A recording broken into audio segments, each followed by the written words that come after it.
Assalamualaikum warahmatullahi wabarakatuh.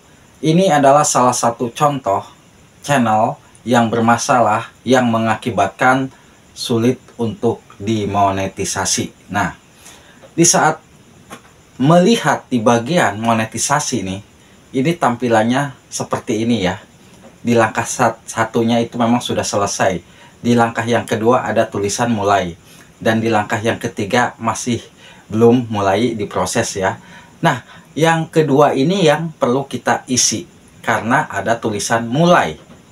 Kalau kita pijit mulai, itu tandanya kita disarankan untuk membuat akun AdSense. Kalau memang belum punya, tapi kalau sudah punya, itu tandanya kita tinggal kaitkan dengan akun AdSense yang sudah aktif. Itu lebih cepat ya. Tetapi bukan masalah yang di sini. Apabila kita pijit yang mulai, tetapi justru ada masalah lain. Di saat dikaitkan, di saat membuat akun AdSense baru, justru kita itu AdSense-nya ditolak. Atau mungkin bisa jadi pengaruh AdSense kita yang ditolak itu kedeteksi double. Apabila kita punya AdSense, tapi kita bikin AdSense lagi, itu tandanya double. AdSense-nya itu bisa jadi tidak bisa membuat akun AdSense. Mau tidak mau, ya kita harus membuat email baru dan identitas yang baru kita bisa ditinjau akun AdSense-nya. Dan itu pun butuh proses. Di saat kita baru membuat akun AdSense nih, yang baru misalkan membuat email baru, itu prosesnya kadang-kadang ada yang nyampe 1 minggu, ada yang nyampe, bahkan ada yang nyampe 2 minggu, ya paling cepat 3 atau 4 hari ya, biasanya kalau AdSense baru. Beda dengan kalau memang kita dikaitkan ke akun AdSense yang sudah aktif, itu langsung selesai, biasanya ya, itu langsung selesai.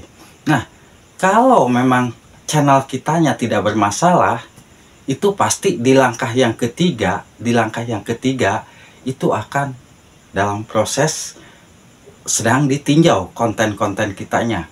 Tetapi apabila sudah muncul tulisan seperti ini ya, di langkah yang ketiganya ditolak, jelas-jelas di channel kita itulah yang bermasalah. Ini yang ke satu selesai, yang kedua masalahnya ada di akun AdSense, double AdSense-nya ya, jadi tidak bisa membuat akun AdSense lagi kecuali kita mengubah data AdSense yang baru, kita bikin AdSense baru menggunakan email yang baru. Nah, itu bisa ya. Tapi kalaupun ini bisa berhasil ya, di langkah yang kedua ini bisa selesai, misalkan nih proses di langkah yang keduanya selesai. Nah, di langkah yang ketiganya jelas-jelas peninjauan konten kitanya ditolak. Coba, di sini kan ada tulisan di bawahnya itu ya, ditolak. Berarti channel kita tidak bisa dimonetisasi. Masalahnya ada di mana? Masalahnya ada di konten. Ini jelas-jelas masalahnya ada di konten. Jadi jangan sampai salah buat kawan-kawanku, di saat kita mendaftar monetisasi, yang ditinjau itu yang jelas pertama AdSense. Jangan sampai salah nih sahabatku. Kalau memang kita tidak tahu nih mau mendaftar monetisasi, apakah kita sudah buat AdSense atau belum, kita tanyakan sama yang sudah tahu, takutnya kita kedeteksi double. Dan yang kedua, peninjauan konten-konten lah yang paling utama.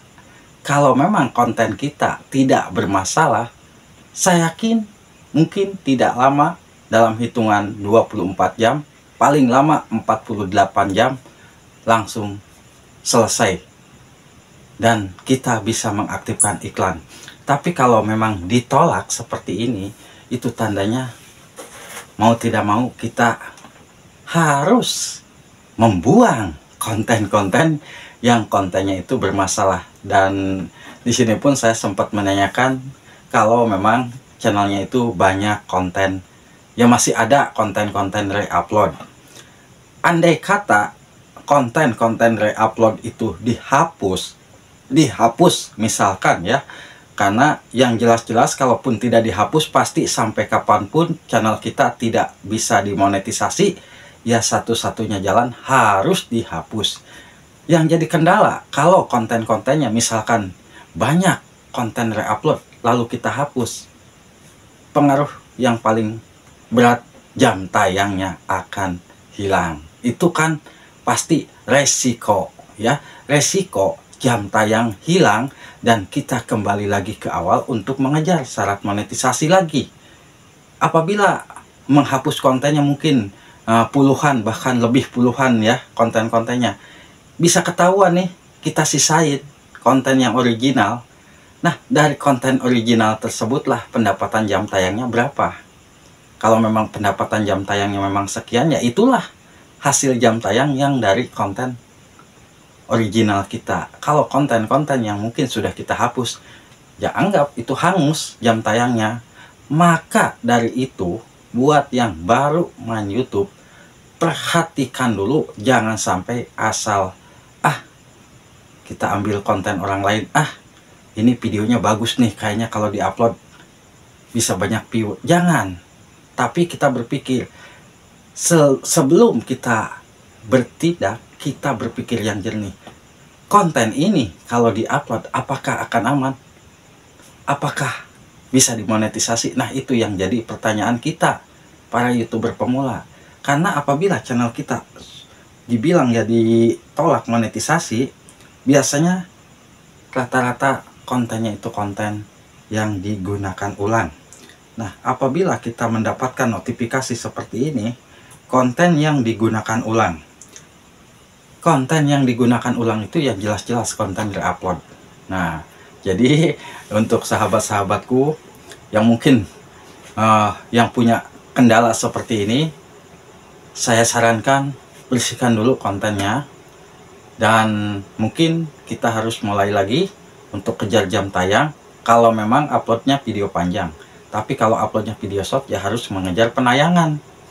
Kalau video short kan kita dihitungnya syarat monetisasinya penayangan ya, atau viewer ya. Kalau memang viewer kita sudah mencapai 3 juta atau bahkan bisa mencapai 10 juta, baru kita bisa daftar. Tapi kalau jalurnya video panjang, ya kita mau tidak mau 3.000 jam tayang dan 4.000 jam tayang.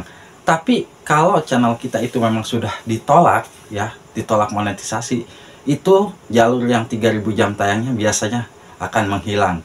Justru kita kembali ke jalur yang 4.000. Itu rata-rata ya yang Abah sering perhatikan, karena banyak yang sering juga ke Abah itu rata-rata kalau memang channel kita sudah ditolak monetisasi lalu masalahnya ada di konten kita bermasalah, kita hapus konten, jam tayang hilang. Nah, untuk syarat yang 3.000 jam tayangnya itu udah berubah. Tidak ada tulisan yang 3.000 jam, tapi untuk 4.000 jam. Nah, jadi untuk sahabatku, sebelum melakukan apapun, ya kita harus tetap berhati-hati. Apalagi kalau memang ingin channel kita bisa aman untuk monetisasinya. Lebih baik percaya diri, buatlah konten ya seoriginal mungkin. Andai kata menurut kita jelek, siapa tahu menurut penonton bagus. Jangan sampai kita berpikir, saya malas bikin konten original karena saya takut nggak bisa bikin kontennya, ataupun saya nggak pede bikin kontennya. Jangan sampai berpikir seperti itu. Berpikirlah yang jernih. Daripada kita ambil video orang lain, itu bisa banyak viewer tapi tidak bisa dimonetisasi. Sangat rugi, waktu kita terbuang sia-sia dan kuota kita terbuang sia-sia ya. Semoga aja info singkat dari Abah bisa bermanfaat. Wassalamualaikum warahmatullahi wabarakatuh.